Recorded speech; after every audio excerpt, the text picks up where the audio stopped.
Welcome to JMD study. देखो हमारा जो टॉपिक है वो है हेलो एल्केन बनाने की विधियां। क्या है टॉपिक? हेलो एल्केन बनाने की विधियां।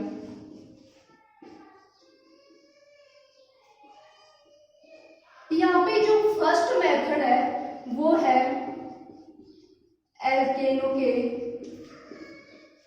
हैलोजनीकरण द्वारा।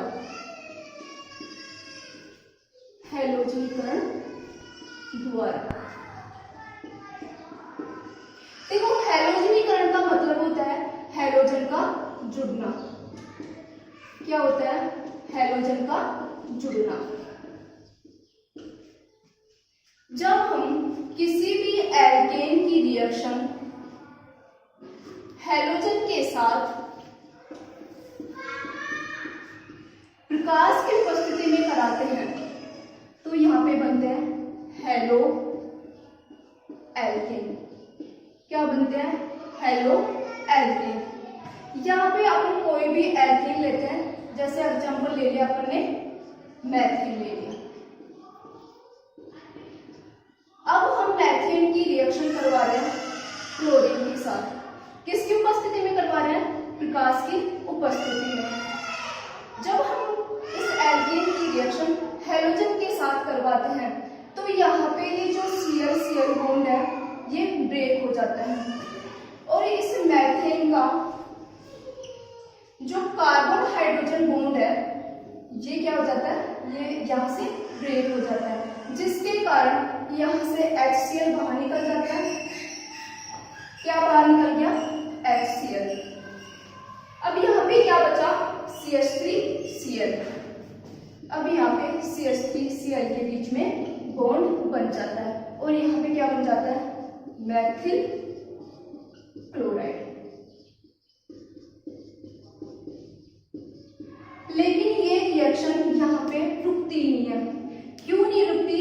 क्योंकि ये जो हैलोजन है ये हैलोजन बहुत ही अधिक क्रियाशील होते हैं। यह हैलोजन की अत्यधिक क्रियाशीलता होने के कारण ये वापस से इस मैथिल क्लोराइड के साथ रिएक्शन कर लेते हैं, जिसके कारण जब हैलोजन का दूसरा अणु इसके साथ रिएक्शन करता है तो यहाँ से एक और कार्बन हाइड्रोजन बॉन्ड का ब्रेक हो जाता है और यहाँ से Cl बॉन्ड का भी क्या हो जाता है? ब्रेक हो जाता है। यहाँ पे HCl फिर से बाहर निकल जाता है। क्या बाहर निकल गया? HCl। अब यहाँ पे क्या बचा? CH2Cl। क्या बचा? CH2Cl। यहाँ पे ये जो क्लोरीन है ये क्लोरीन किसके साथ बॉन्ड बना लिया? कार्बन के साथ। और यहाँ पे क्या बन गया? Die chloro ethane. क्या बन गया? Die chloro ethane. फिर से क्या होता है? इस क्लोरीन का तीसरा अणु आता है और यहाँ पे बने हुए डाई क्लोरो एथेन के साथ रिएक्शन कर लेता है।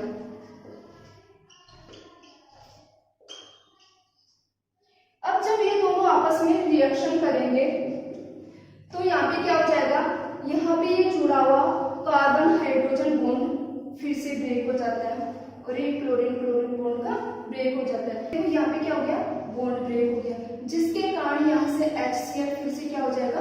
बाहर हो जाएगा। और यहाँ पे अब क्या बन गया? CH Cl मतलब यहाँ पे बन जाता है ट्राई क्लोरो मैथेन। देखो यहाँ पे एथेन नहीं है, ये है मैथेन। क्या था यहाँ पे? मैथेन। अब क्या हो रहा है? देखो यहाँ पे एक और हाइड्रोजन जुड़ा हुआ है। ये क्या होता है? बहुत ज्यादा रिएक्टिव होता है, जिसके कारण मैं यहाँ इस रिएक्शन को यहाँ पे लिख देती हूँ। यहाँ पे ये जो हाइड्रोजन है ये भी क्या है? रिएक्टिव है और ये जो क्लोरीन अणु है ये भी क्या है? रिएक्टिव है, जिसके कारण फिर से यहाँ पे बॉन्ड ब्रेक होता है और यहाँ पे बॉन्ड ब्रेक हो जाता है और यहाँ पे फिर से HCl बाहर निकल जाएगा और यहाँ पे बन जाता है कार्बन टेट्राक्लोराइड। क्या बन गया? Carbon tetrachloride.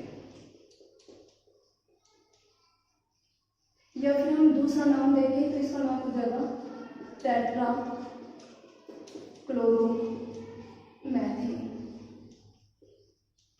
इस प्रकार से हम हैलोजनीकरण करके हेलो एल्केन बना लेते हैं। अब है हम दूसरा मेथड लेते हैं। जो दूसरा मेथड है वो है एल्कीनों के द्वारा। किसके द्वारा बना रहे हैं अपन हेलो एल्केन? एल्कीनों के द्वारा। इसमें क्या होता है? जब देखो एल्कीन क्या होता है? जब भी हाइड्रोकार्बन में कार्बन कार्बन के मध्य डबल बॉन्ड होता है तो उनको बोलते हैं, क्या बोलते हैं? एल्कीन।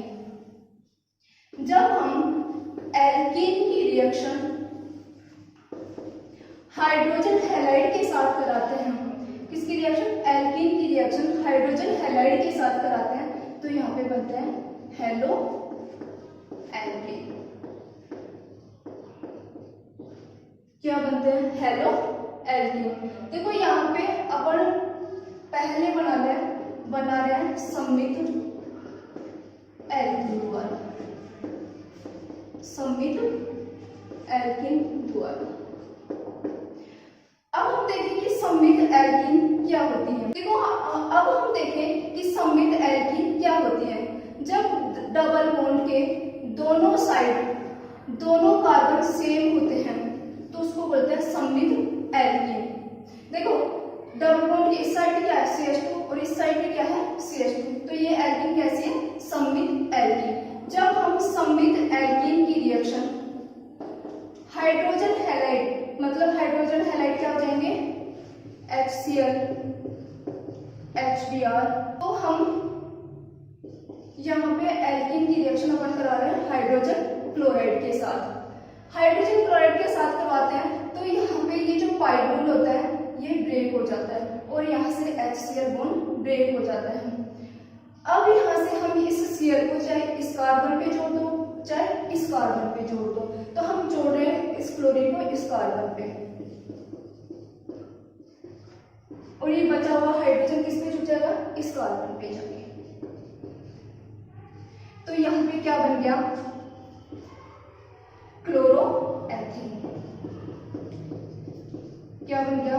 क्लोरोएथेन।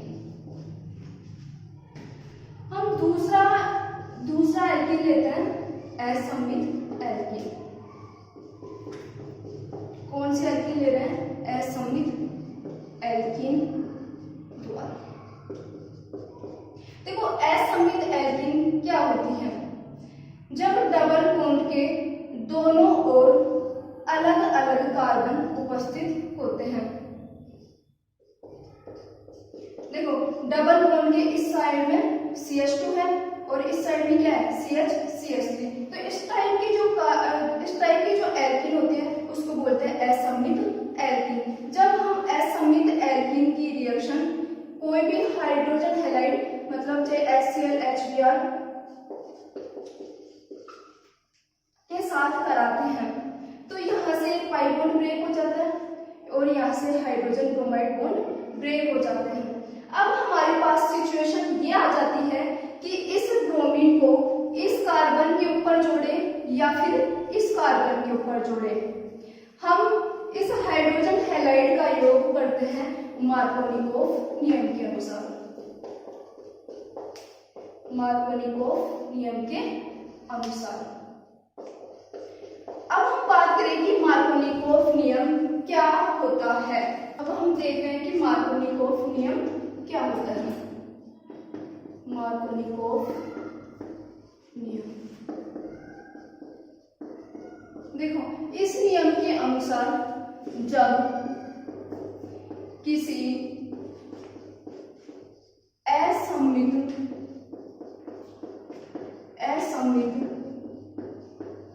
एल्कीन पर हाइड्रोजन हैलाइड की अभिक्रिया कराते हैं तो हैलोजन द्विबंध के उस कार्बन पर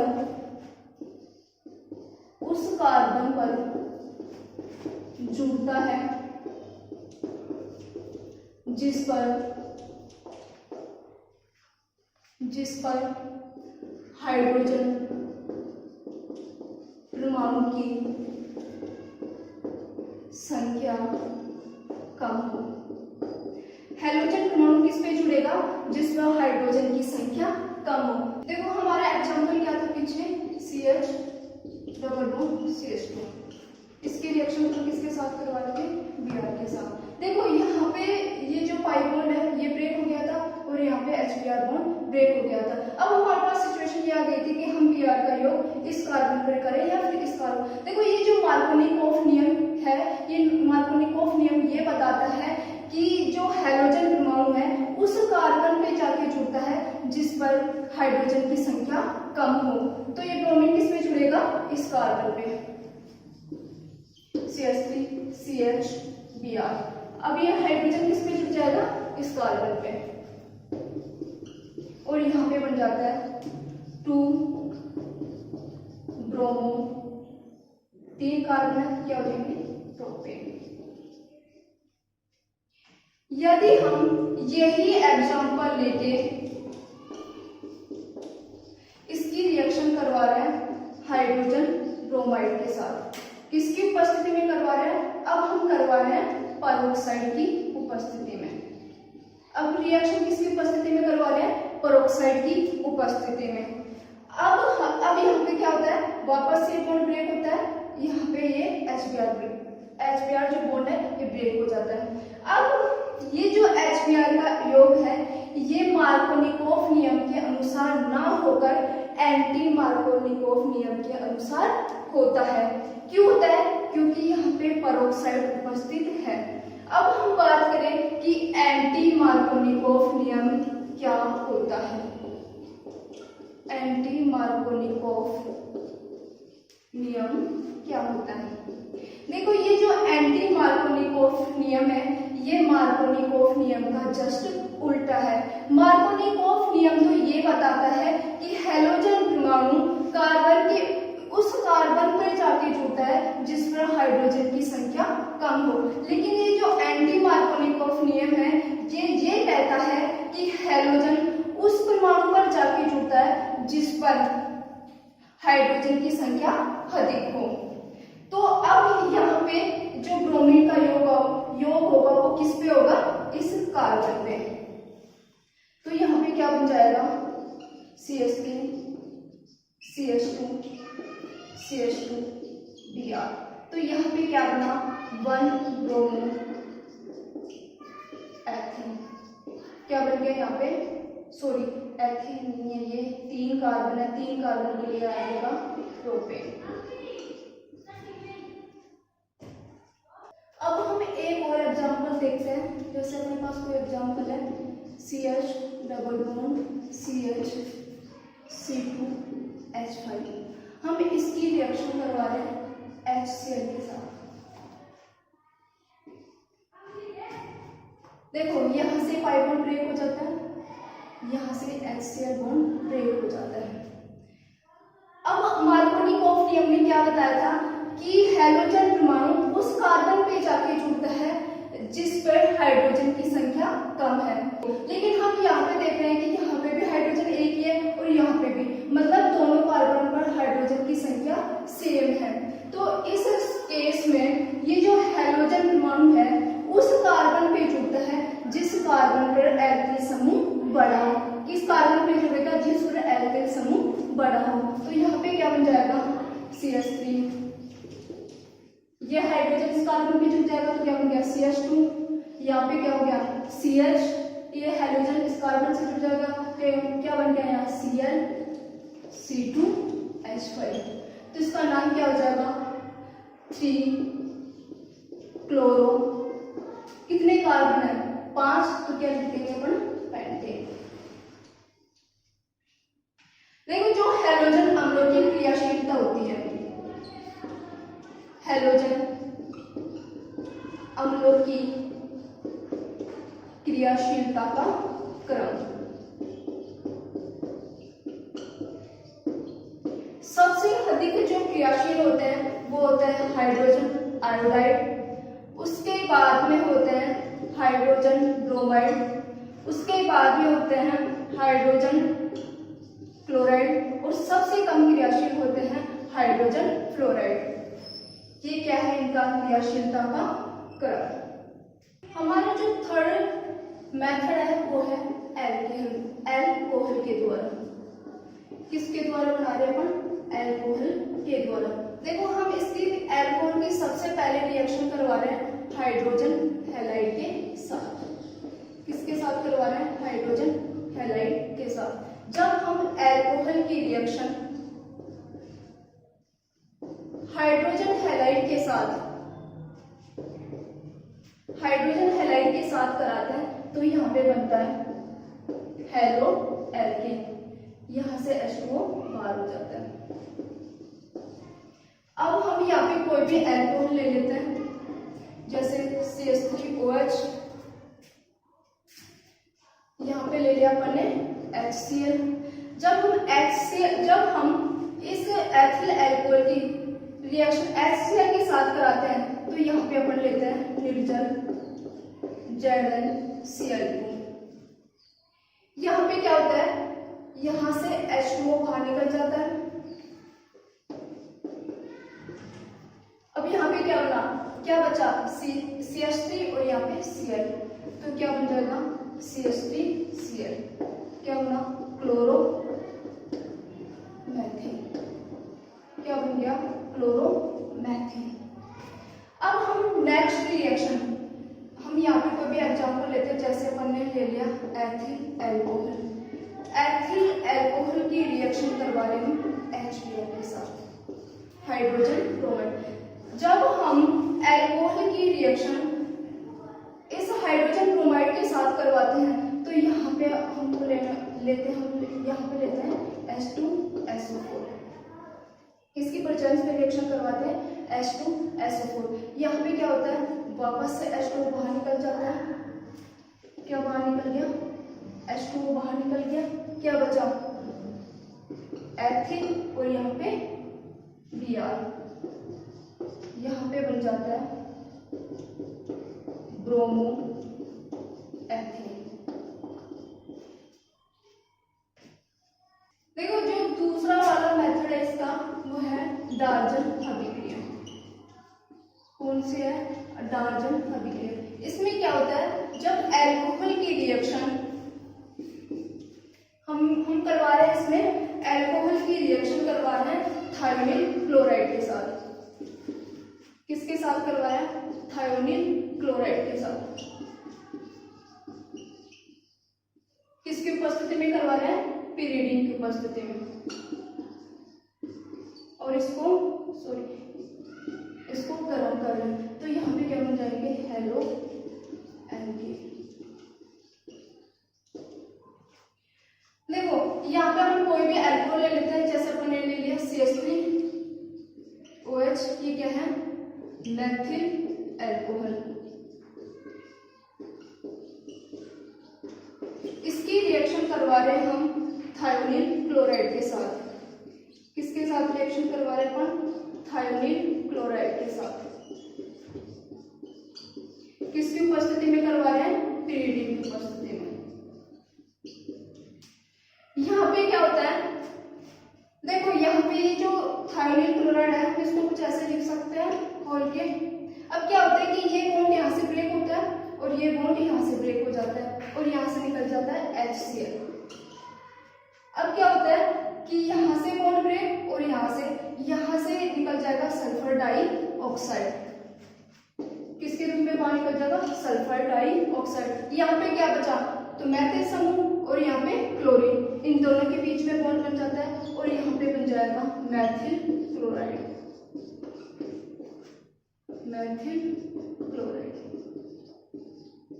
यहाँ पे ये जो मैथिल क्लोराइड बनता है ये बिल्कुल शुद्ध रूप में होता है। ये शुद्ध क्यों होता है? क्योंकि यहाँ पे जो सल्फर डाइऑक्साइड है ये ये तो गैस के रूप में बाहर निकल जाती है। अब ये बचा HCl।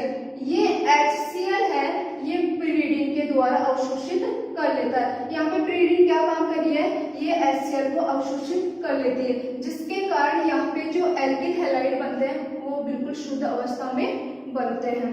अब हम इसका थर्ड मेथड लेते हैं, वो है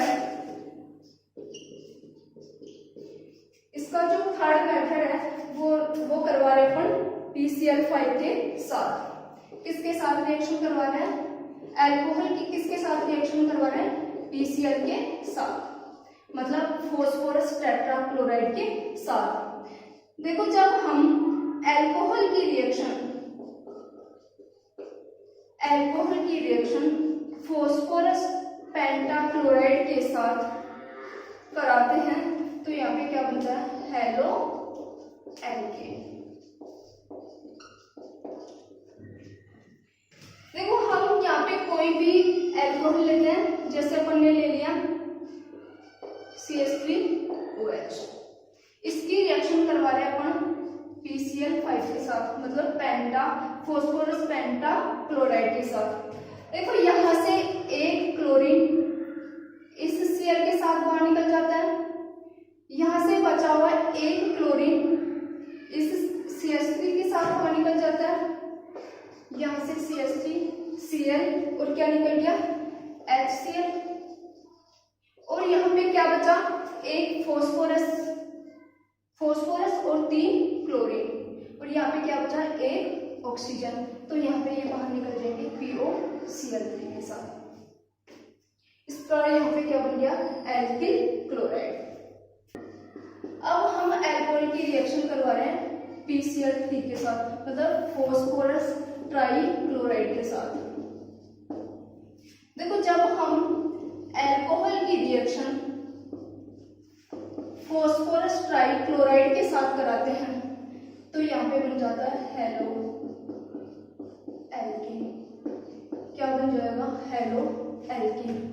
यहाँ पे अपन कोई भी अल्कोहल ले लेते हैं, जैसे एथिल अल्कोहल ले लिया, किसके साथ रिएक्शन करवा रहे हैं, फॉस्फोरस ट्राइक्लोराइड के साथ। देखो यहाँ पे जो एथिल अल्कोहल है इसके अणु होते हैं 3।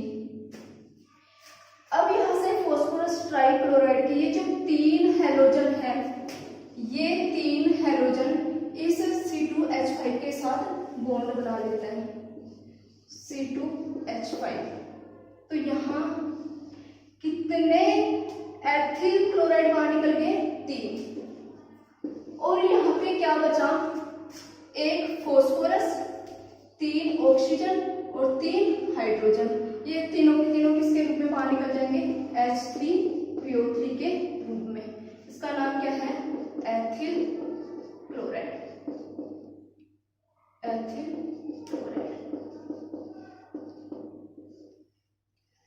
आज की क्लास में इतना ही, बाकी का शेष बचा नेक्स्ट क्लास में।